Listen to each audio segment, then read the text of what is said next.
ഇന്ന് രാവിലെ ചപ്പാത്തി ഉണ്ടാക്കിയപ്പോൾ അത് ബാക്കി വന്ന്. അപ്പോൾ അത് വൈകുന്നേരം ഒരു തട്ടിക്കൂട്ടൊരു സ്നാക്ക് ഉണ്ടാക്കി. അപ്പോൾ അത് കാണിച്ചു തരാമല്ലോ. അതിന് വേണ്ട സാധനങ്ങൾ എന്ന് വെച്ചാൽ ഉള്ളി, തക്കാളി, പച്ചമുളക്, വെളുത്തുള്ളി, ഇഞ്ചി, ഇത്രയും സാധനങ്ങൾ മുറിച്ച് വെക്കുക. അതേപോലെ തന്നെ ചപ്പാത്തി നൈസായിട്ട് മുറിച്ച് വെക്കാം.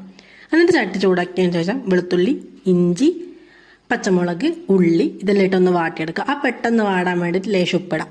ഉപ്പിട്ട് നല്ലോണം ഒന്ന് വാട്ടിയതിന് ശേഷം തക്കാളി ഇടാം. തക്കാളി ഇട്ട് നന്നായി വാട്ടിയെടുക്കുക. അത് നന്നായി വാടിയതിന് ശേഷം കുറച്ച് മഞ്ഞപ്പൊടി, മുളക് പൊടി, ചിക്കൻ മസാല, അതുപോലെ തന്നെ കുരുമുളക് പൊടി ഇത്രയും സാധനം ഇട്ട് നന്നായി മിക്സ് ചെയ്യുക. അത് നന്നായി മിക്സ് ചെയ്തതിന് ശേഷം ഒരു 3 മുട്ട എടുത്തിട്ട് ആ മുട്ടേൻ്റെ അകത്ത് ലേശം ഉപ്പും അതുപോലെ തന്നെ കുരുമുളക് പൊടി അത് രണ്ടും മിക്സ് ചെയ്ത് വെച്ചതിന് ശേഷം ആ മിക്സ് എടുത്ത് ഇതിലേക്ക് ഒഴിക്കാം.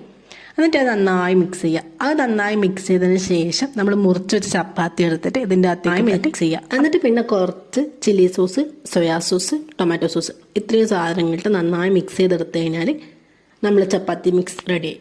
പിന്നെ അത് ഉണ്ടാക്കി കഴിഞ്ഞാൽ നമ്മൾ ടേസ്റ്റ് ചെയ്യാൻ വേണ്ടി കൊടുക്കണമല്ലോ. അപ്പോൾ അമ്മ വന്ന് അമ്മയ്ക്ക് കുറച്ച് കൊടുത്ത് ടേസ്റ്റ് ചെയ്യാൻ വേണ്ടിയിട്ട്, പിന്നെ കുഞ്ഞിക്കും കൊടുത്ത് കുറച്ച് ടേസ്റ്റ് ചെയ്യാൻ വേണ്ടിയിട്ട്, പിന്നെ ബാക്കി വന്ന മിക്സ് എടുത്ത് ഞാൻ തന്നു. അപ്പം നിങ്ങൾ ഇത് ട്രൈ ചെയ്ത് നോക്കുക ഗൈസ്. അപ്പോൾ ഓക്കെ, ബൈ.